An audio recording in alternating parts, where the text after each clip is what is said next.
سو قاصد روانہ ہوئے اور اسے یہ جواب سنا دیا. تب بن حدد نے اس کو کہلا بھیجا کہ اگر سامریہ کی مٹی ان سب لوگوں کے لیے جو میرے پیرو ہیں مٹھیاں بھرنے کو بھی کافی ہو تو دیوتا مجھ سے ایسا ہی بلکہ اس سے بھی زیادہ کریں. شاہ اسرائیل نے جواب دیا تو مجھ سے کہنا کہ جو ہتھیار باندھتا ہے وہ اس کی مانند فخر نہ کرے جو اسے اتارتا ہے.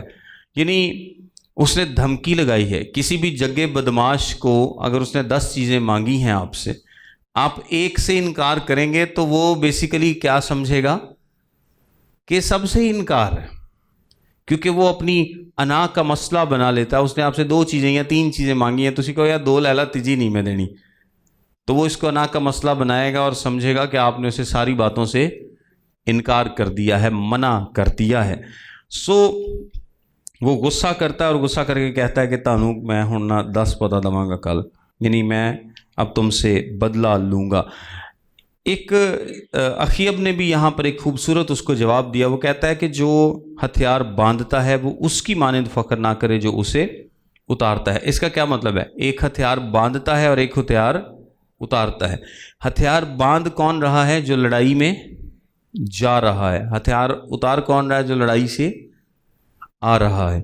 تو جو لڑائی سے آ رہا ہے یعنی وہ زندہ بچ کے آ گیا, اس کا مطلب ہے کہ جیت کے آیا, وہ اپنے ہتھیار اتارے گا نا. اگر تو لڑائی میں ہار گیا تو اس زمانے میں تو آپ کو پتہ ہے کہ مار ہی دیتے تھے سب کو. تو جو جیت کے آیا ہے وہ تو فخر کرے, لیکن جو ابھی تیاری کر رہا ہے, جو ہتھیار باندھ رہا ہے, اس کا فخر کرنا بنتا نہیں. یعنی بن حدد جیت سے پہلے تیرا فخر جو ہے وہ بنتا نہیں ہے. جب بن حدد نے جو بادشاہوں کے ساتھ صاحبانوں میں نوشی کر رہا تھا یہ پیغام سنا تو اپنے ملازموں کو حکم کیا کہ صف باندھ لو. وہ باقی سرداروں کے ساتھ, بادشاہوں یعنی باقی جو لوگ ہیں اس کے ساتھ, ان کے ساتھ مل کر کیا کر رہا ہے؟ میں نوشی کر رہا ہے, اور اس کو یہ پیغام دیا جاتا ہے. سو انہوں نے, اور وہ کہتا ہے کہ صف باندھ لو. سو انہوں نے چڑھائی کرنے کے لیے صف آرائی کی. سو انہوں نے شہر پر چڑھائی کرنے کے لیے صف آرائی کی. اور دیکھو ایک نبی نے شاہ اسرائیل اخیب کے پاس آ کر کہا, خداوند یوں فرماتا ہے کہ کیا تو نے اس بڑے ہجوم کو دیکھ لیا؟ میں آج ہی اسے تیرے ہاتھ میں کر دوں گا اور تو جان لے گا کہ خداوند میں ہی ہوں. یہاں پر ایک بڑی ہی انٹرسٹنگ اور زبردست بات ہم سیکھتے ہیں, اور بڑی ہی خوبصورت بات ہے. وہ یہ بات ہے کہ اخیب جیسا بادشاہ جس نے یربعام کے گناہوں کو بھی ہلکا پھلکا کر دیا, یعنی اتنا گھنونا, اتنا گرا ہوا, ظالم اور خدا سے دور ایول بادشاہ, وہ کیا ڈیزرو کرتا ہے؟ وہ بیسیکلی موت کو ڈیزرو کرتا ہے, وہ مرنا ڈیزرو کرتا ہے, اور اپنے پورے خاندان سمیت, گھرانے سمیت, کیونکہ اس کا پورا گھرانہ بھی ایسا ہی تھا. لیکن خداوند دیکھیں کتنا رحیم خدا ہے کہ خدا نے پھر بھی اسے کہا ہے کہ میں کیا کروں گا؟ میں تجھے بچاؤں گا, میں تجھے اس بڑی فوج سے رہائی دوں گا, بچاؤں گا, تو ان سے شکست نہیں کھائے گا. اور یہ ہمارا خدا ہی کر سکتا ہے, ورنہ خدا کے خلاف اس نے جتنے کام کر دیے نا, جتنی برائی, جتنا ایول وہ تھا, اس کا بنتا یہی تھا کہ خدا انہوں کہندا کوئی انسان ہوندا تو انہیں کہنا سی بس ٹھیک ہے, چنگا ہویا ہے, دے نال انج ہی ہونا چاہیے. یعنی جب ہم اکثر کیا کرتے ہیں کہ ہمارا کوئی بھی دشمن ہو, دشمن ان اے سینس کہ جس نے ہمارے ساتھ کوئی برائی کی ہو, اس کے ساتھ کچھ برا ہو جائے تو ہم کیا کرتے ہیں؟ ہم کہتے ہیں یہ دے نال انج ہی ہونا سی, چنگا ہویا. جے نہ بھی کہن نا چنگا ہویا تو یہ کہہ دیندے نے کہ خدا معاف کرے, یہ دے نال انج ہی ہونا سی, یہ دوجے دے نال انج کردا سی نا, یہ دے نال بھی انج ہی ہونا سی, ٹھیک ہویا یہ دے نال جو بھی ہویا. سو انسان ہوتا تو اور بات تھی, لیکن خداوند رحیم خدا ہے, خدا اس پر رحم کرتا ہے, اور خدا اس سے کہتا ہے کہ میں اس فوج کو تیرے ہاتھ میں کر دوں گا. تب اخیب نے پوچھا کس کے وسیلے سے؟ کیونکہ اس کو لگتا ہے کہ ہم تو شاید اتنے ویک ہیں, اسرائیل تو بہت ویک ہے, اسرائیل کتنے جنگ جیت سکتا ہے کسی کو؟ تو اس کا مطلب کیا ہے کہ مدد کہیں باہر سے آئے گی, خدا کسی اور کو بھیجے گا ہماری مدد کے لیے. اور ہم بھی ویسے اکثر اس طرح کی باتیں سوچتے ہیں جب کمزور پڑتے ہیں اور ہمیں لگ رہا ہوتا ہے کہ ساڈے کولوں یہ کام نہیں ہونا, تو ہم کیا سوچتے ہیں کہ خدا کسی اور کے تھرو یہ کام کرائے گا. لیکن خدا آپ کے تھرو بھی کرا سکتا ہے, اور اس کی مثال آپ کی منسٹری بھی ہو سکتی ہے کہ اگر آپ کی منسٹری انکریز نہیں کر رہی تو اکثر لوگ یہ سوچتے ہیں کہ یار جب تک کوئی باہر سے ہمیں ہیلپ نہیں ملے گی، کوئی ایکسٹرنل ہیلپ نہیں ملے گی، کوئی ایکسٹرنل بریک تھرو نہیں ملے گا، ہم شاید ترقی نہیں کر پائیں گے۔ لیکن خدا ایکسٹرنل مدد کے بغیر آپ سے بھی آپ کی منسٹری کو بڑھانا جانتا ہے، نہیں آپ کو استعمال کرتے ہوئے بھی۔ شوخیب کا خیال ہے کہ شاید کسی اور کو خدا استعمال کرے گا۔ اس نے کہا خدا یوں فرماتا ہے کہ صوبوں کے سرداروں کے جوانوں کے وسیلے سے، یعنی تمہارے صوبوں کے سرداروں کے جو جوان ہیں میں انہی کے وسیلے سے تمہیں کیا کروں گا، رہائی دوں گا۔ پھر اس نے پوچھا کہ لڑائی کون شروع کرے؟ اس نے جواب دیا کہ تو، یعنی اخیب تو جو کمزور پارٹی ہے، جو سمجھتا ہے کہ ہم کبھی جنگ نہیں جیت سکتے، تو لڑائی شروع کرے گا۔ تب اس نے صوبوں کے سرداروں کے جوانوں کو شمار کیا۔ اچھا، یہ جو نبی پیغام لے کر آیا ہے اس کا نام نہیں لکھا، اور بہت سارے لوگ اندازہ لگاتے ہیں کہ شاید یہ ایلیا تھا جو بھیس بدل کے آیا ہے، لیکن چونکہ کلام مقدس میں نہیں لکھا اس لیے ہمیں کوئی اندازہ لگانے کی ضرورت نہیں ہے، کیونکہ اس سے آگے 2 نبی اور آئیں گے جن کا نام نہیں لکھا۔ تب اس نے صوبوں کے سرداروں کے جوانوں کو شمار کیا اور وہ 232 نکلے۔ اس کے بعد اس نے سب لوگوں یعنی سب بنی اسرائیل کی موجودات لی اور وہ 7000 تھے۔ بڑے تھوڑے جنے، کتنے ہیں؟ 7000 فوجی۔ کچھ کا خیال ہے کہ یہ جو 7000 ہیں یہ وہ 7000 ہیں جنہوں نے بال کے آگے گھٹنے نہیں ٹیکے تھے، لیکن یہ بھی کلام مقدس ہمیں نہیں بتاتا۔ 7000 یہاں بتانے کا مقصد یہ ہے کہ یہ تعداد بڑی تھوڑی اور انسگنیفیکنٹ ہے بن حدد کی ایک بڑی فوج کے سامنے۔ 16ویں آیت میں لکھا ہے یہ سب دوپہر کو نکلے اور بن حدد اور وہ 32 بادشاہ جو اس کے مددگار تھے صاحبانوں میں پی پی کر مست ہوتے جاتے تھے۔ صوبوں کے سرداروں کے جوان پہلے نکلے اور بن حدد نے آدمی بھیجے اور انہوں نے اسے خبر دی کہ سامریہ سے لوگ نکلے ہیں۔ اس نے کہا اگر وہ صلح جو ہو کر نکلے ہیں تو ان کو جیتا پکڑ لو، اور اگر وہ جنگ کرنے کو نکلے ہوں تو بھی ان کو جیتا پکڑ لو۔ وہ کہندے نے جے صلح کرنا ہے نے تو زندہ پھاڑ لینا، تو جے جنگ کرنا ہے نے پھر بھی زندہ پھاڑ لینا۔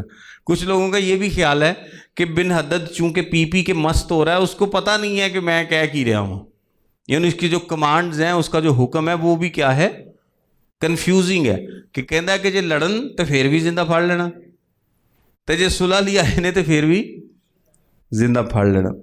تب صوبوں کے سرداروں کے جوان اور وہ لشکر جو ان کے پیچھے ہو لیا تھا شہر سے باہر نکلے، اور ان میں سے ایک ایک نے اپنے مخالف کو قتل کیا۔ سو ارامی بھاگے اور اسرائیل نے ان کا پیچھا کیا، اور شاہ ارام بن حدد ایک گھوڑے پر سوار ہو کر سواروں کے ساتھ بھاگ کر بچ گیا، اور شاہ اسرائیل نے نکل کر گھوڑوں اور رتھوں کو مارا اور ارامیوں کو بڑی خون ریزی کے ساتھ قتل کیا۔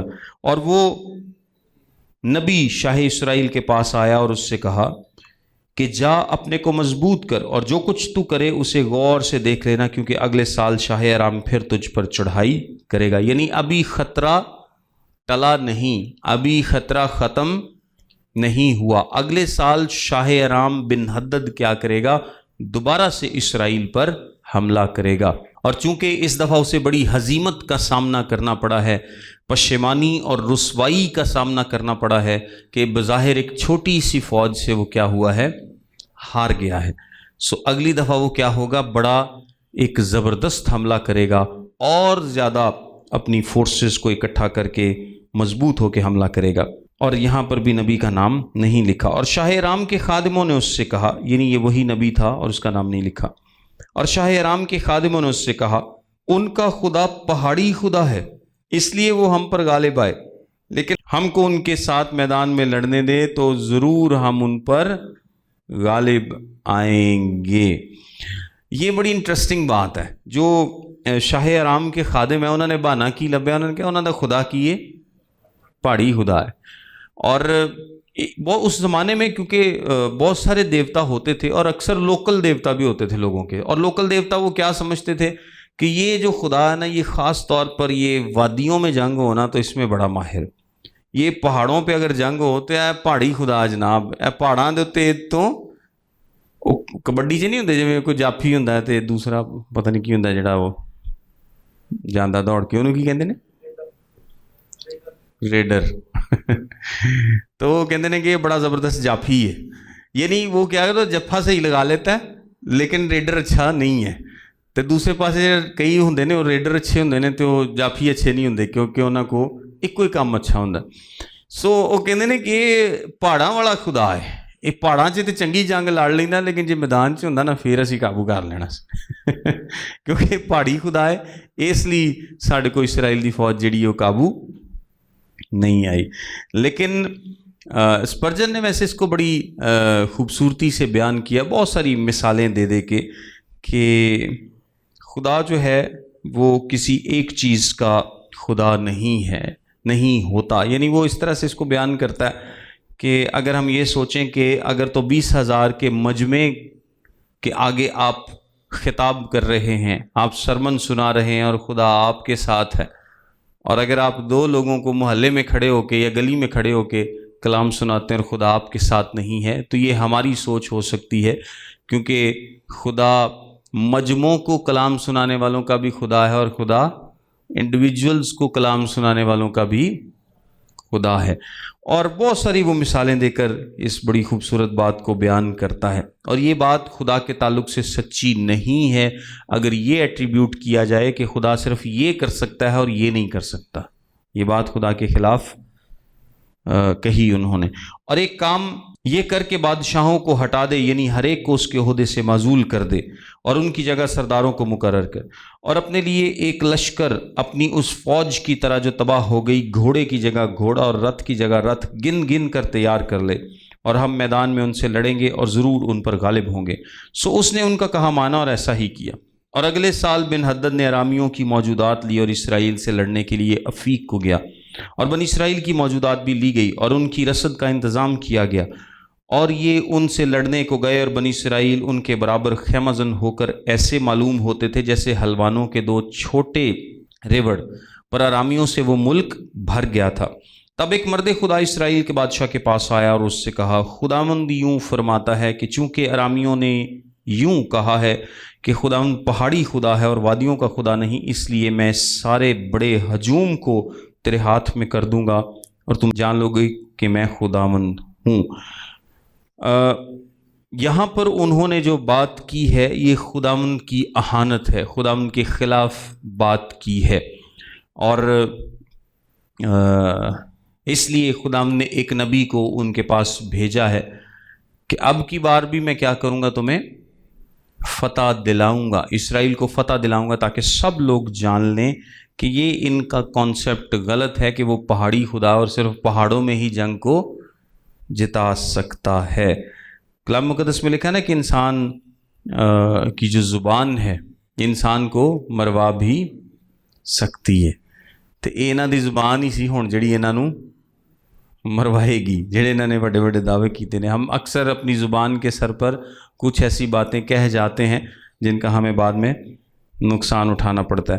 اور وہ ایک دوسرے کے مقابل 7 دن تک خیمہ زن رہے، اور 7ویں دن جنگ چھڑ گئی اور بنی اسرائیل نے ایک دن میں ارامیوں کے 1,00,000 پیادے قتل کر دیے، اور باقی افیق کو شہر کے اندر بھاگ گئے، اور وہاں ایک دیوار 27,000 پر جو باقی رہے تھے گری. اور بن حدد بھاگ کر شہر کے اندر ایک اندرونی کوٹھڑی میں گھس گیا، اور اس کے خادموں نے اس سے کہا، دیکھ ہم نے سنا ہے کہ اسرائیل کے گھرانے کے بادشاہ رحیم ہوتے ہیں، سو ہم کو ذرا اپنی کمروں پر ٹاٹ اور اپنے سروں پر رسیاں باندھ کر شاہ اسرائیل کے حضور جانے دے، شاید وہ تیری جان بخشی کرے. سو انہوں نے اپنی کمروں پر ٹاٹ اور سروں پر رسیاں باندھیں اور شاہ اسرائیل کے حضور آ کر کہا، تیرا خادم بن حدد یوں عرض کرتا ہے کہ مہربانی کر کے مجھے جینے دے. جگے بدماش دے تے حالات ہی بدل گئے. کیا خیال ہے؟ مطلب تھوڑے دن پہلے کی کہہ رہا سی، پچھلے سال بلکہ جو پچھلی جنگ سے پہلے کیا کہہ رہا تھا کہ اب بڑھیاں بھی دے دے تے اب بچے بھی دے دے تے اب سونا چاندی بھی دے دے، سب کچھ میرا ہے، تو جے نہ کیتی تے میں جناب بہت برا حال تاڑا کراں گا. تو اب کیا کر رہا ہے تیرا خادم بن حدد یوں فرماتا ہے، نال ہی بالکل گل بات بدل گئی. اس نے کہا کیا وہ اب تک جیتا ہے؟ وہ میرا بھائی ہے. اخیب دے بھی کام چیک کرو، مطلب کہ وہ کو چنگی پلی بےزتی کران دے بعد، لڑائیاں لڑن دے بعد اور اس سارے اقدام کے بعد اخیب کیا کہتا ہے کہ وہ میرا بھائیوں نے بکری رشتہ داری کاٹ لی. بیسیکلی اخیب کیا ہے؟ اخیب ڈرتا ہے. اخیب کیا ہے؟ ڈرتا ہے. میں نے آپ کو بتایا نا کہ وہ پالیٹکس اور وہ اپنی پروٹوکول اور اپنے ششکوں میں اور اپنی بادشاہی کے مزوں میں مصروف ہے. وہ کوئی ٹینشن نہیں لینا چاہتا آس پاس سے. وہ ڈرتا ہے. وہ کہندا یار صلح صفائی رہے, چنگا ہے وڈے طاقتور لوگ نے انہاں دے نال بنا کے رکھی جاوے, نہ سانو تنگ کرن. اے تے خدا نے فتح دلائی ہے جڑی دلائی ہے, ادروائز اخیب دا حال کوئی نہیں سی. وہ کہندا وہ میرا بھائی ہے. وہ لوگ بڑی توجہ سے سن رہے تھے, سو انہوں نے اس کا دلی منشا دریافت کرنے کے لیے جھٹ اس سے کہا تیرا بھائی بن حدد. تب اس نے فرمایا کہ جاؤ اسے لے آؤ. تب بن حدد اس سے ملنے کو آیا اور اس نے اسے اپنے رتھ پر چڑھا لیا.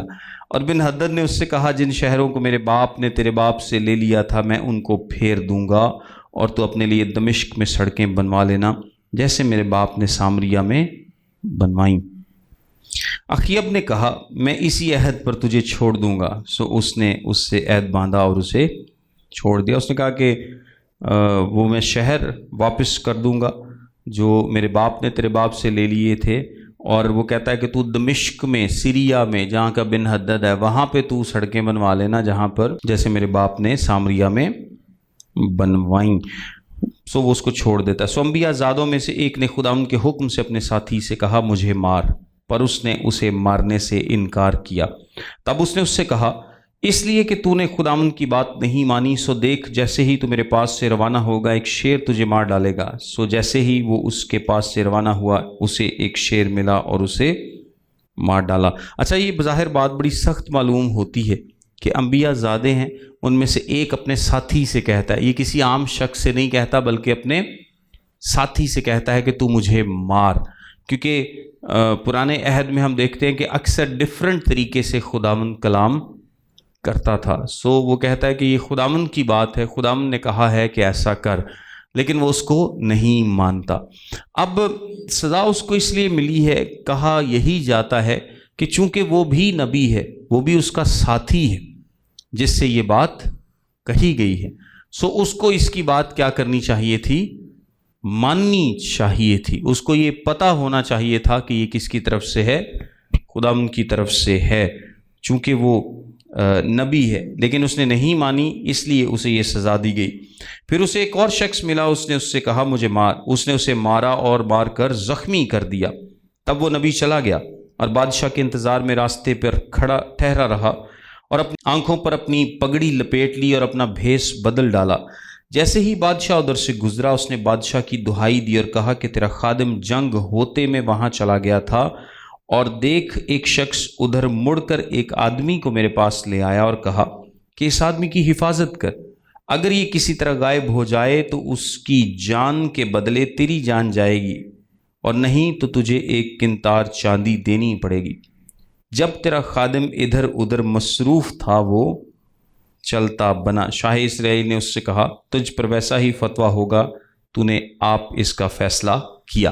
یعنی اس نے ایک سٹوری بنائی ہے, یہ بات سچی نہیں ہے لیکن اس نے کیا کیا ہے, ایک سٹوری بنائی. اور ہم یہ پہلے بھی پڑھ چکے ہیں کہ جب ناتن داؤد کے پاس آیا تھا اس نے بھی ایک سٹوری اس کو بیان کی تھی. اور بھی آپ کو واقعات ملیں گے کہ ایک سٹوری سے پھر کوئی بندہ جو ہے وہ ورڈکٹ دیتا ہے, یعنی وہ آگے کوئی بات کرتا ہے اور پھر اپنی ہی بات سے مجرم ٹھہرتا ہے. سو وہ اخیب کے سامنے ایک سٹوری پیش کرتا ہے کہ میں جنگ میں تھا, وہاں پر ایک شخص میرے پاس ایک دوسرے شخص کو لے آتا ہے, کہندا ایدا خیال رکھی تو جے ادھر ادھر ہو گیا تو ایدی جان دے بدلے تیری جان, ادروائز میں تمہیں کیا دوں گا, ایک قنطار چاندی دوں گا. یعنی ادروائز تجھے ایک قنطار چاندی دینی پڑے گی. اور اس نے ایکسیپٹ کیا ہے اس بات کو کہ میں اس کا کیا کروں گا, خیال کروں گا, میں اس کا کیا کروں گا, خیال کروں گا. اور وہ ادھر ادھر اپنی خدمت میں مصروف تھا, تو جو اس کو ٹاسک سونپا گیا تھا وہ اس سے نہیں ہوا اور وہ شخص ادھر ادھر ہو گیا. اخیب کہتا ہے کہ ہون جان تے تینوں دینی پینی یا ایک قنطار چاندی دینی پینی, کیونکہ تو ایک ہی کیتا سی, طے کیتا سی. تب اس نے جھٹ اپنی آنکھوں پر سے پگڑی ہٹا دی اور شاہ اسرائیل نے اسے پہچانا کہ وہ نبیوں میں سے ہے, اور اس نے اس سے کہا خداوند یوں فرماتا ہے اس لیے کہ تو نے اپنے ہاتھ سے ایک ایسے شخص کو نکل جانے دیا جسے میں نے واجب القتل ٹھہرایا تھا، سو تجھے اس کی جان کے بدلے اپنی جان اور اس کے لوگوں کے بدلے اپنے لوگ دینے پڑیں گے۔ سو شاہ اسرائیل اداس اور ناخوش ہو کر اپنے گھر کو چلا اور سامریا میں آیا۔ سو اس کو یہ سزا دی گئی کہ چونکہ تو نے یہ کام کیا ہے اس لیے، یعنی جو بن حدد ہے اس سے جنگ کس نے جتائی ہے؟ خدا نے جتائی ہے، اور اس کی سزا خدا کی طرف سے مقرر کی گئی تھی، لیکن شاہ اسرائیل نے اس کو سزا نہیں دی جو کہ اس کو سزا دینی چاہیے تھی۔ اس کا کوئی حق نہیں بنتا تھا کہ وہ بن حدد کے ساتھ کسی قسم کا معاہدہ کرے، کیونکہ اس کو فتح تو خدا نے دلائی ہے، وہ تو خود جیت بھی نہیں سکتا تھا۔ سو اس کے پاس کوئی اختیار نہیں تھا، اس کو کوئی حق نہیں بنتا تھا کہ وہ جو بن حدد ہے شاہ ارام اس کے ساتھ کیا کرے، کوئی بھی معاہدہ کرے۔ سو اس کو اس کی اب سزا ملے گی چونکہ اس نے اس کے ساتھ کیا کیا ہے، معاہدہ کیا ہے۔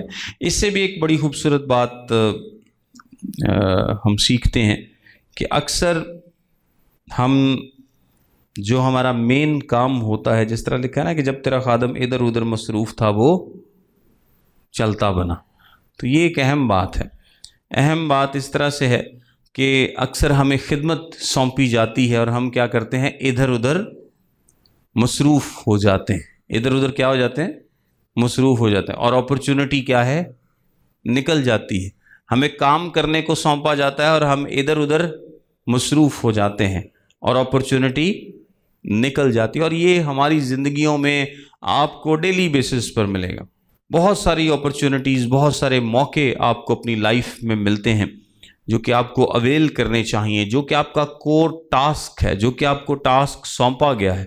آپ اس کو چھوڑ کر ادھر ادھر بہت ساری چیزوں میں مصروف ہو جاتے ہیں اور اپنے مین کام سے فوکس ہٹا لیتے ہیں، اور اس کا نقصان کیا ہوتا ہے کہ وہ اپرچونٹی آپ کے ہاتھ سے نکل جاتی ہے، تانوں پتہ بھی نہیں لگتا کہ کدوں تہاڈے ہاتھوں نکل گئی ہے۔ سو یہ بات ہمیں اپنی زندگی میں غور کرنی چاہیے، اپنانی چاہیے کہ آپ سب کو خدا نے کوئی نہ کوئی مین ٹاسک دیا ہے، کوئی ذمہ داری دی ہے، کوئی کام دیا ہے جو کہ آپ کو فوکس کر کے کرنے کی ضرورت ہے، لیکن اکثر آپ ادھر ادھر کے کاموں میں مصروف ہو جاتے ہیں اور وہ کام نہیں کرتے جو کہ خدا نے آپ کو سونپا ہے کہ آپ وہ کریں۔ آپ اور چیزوں میں خود کو مصروف کر لیتے ہیں، اور ہو سکتا ہے کہ وہ کام خدا نے آپ کو نہ دیے ہوں، لیکن اور چیزوں میں مصروف کرنے سے آپ کا جو اوریجنل ٹاسک آپ کو سونپا گیا تھا، جو ذمہ داری سونپی گئی تھی، جو اپرچونٹی آپ کو ملی تھی خدمت کے لیے، وہ ہاتھ سے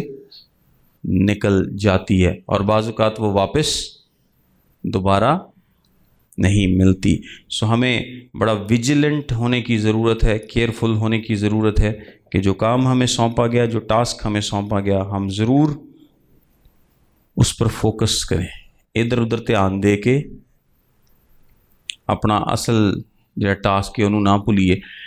جان پائپر نے ایک بڑی خوبصورت اس پر بات کی تھی، مطلب اس سے ایک ملتی جلتی بات تھی۔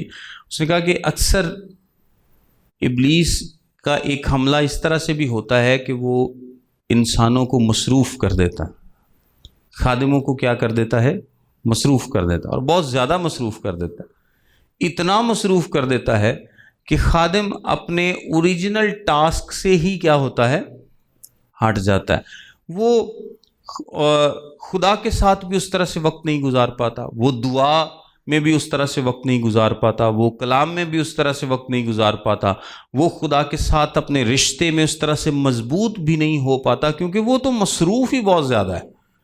اتنی زیادہ میٹنگز اور میٹنگز، یہاں آنا، اس سے ملنا، اس سے ملنا، مطلب اتنے کام شروع ہو جاتے ہیں، اتنا زیادہ انسان خود کو مصروف کر لیتا ہے کہ وہ اکثر اپنے ریلیشن کو بھی کیا کر لیتا ہے، خدا کے ساتھ کمزور کر لیتا ہے۔